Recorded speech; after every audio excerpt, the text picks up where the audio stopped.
Hey, what's up? This is Ricardo at Parts People, and in this video, we'll outline the steps for completing a part replacement on your Dell PC.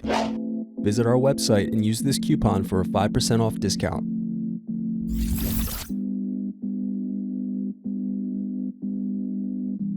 First, unscrew, then remove bottom base.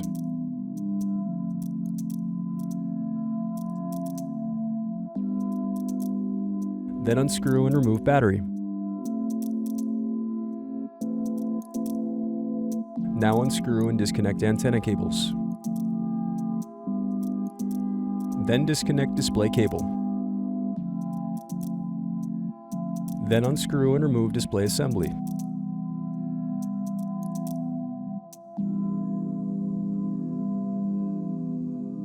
Thanks for watching. Don't forget to like and subscribe if you enjoyed this video.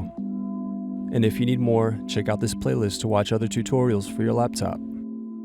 You can also click here to find parts for your laptop at partspeople.com.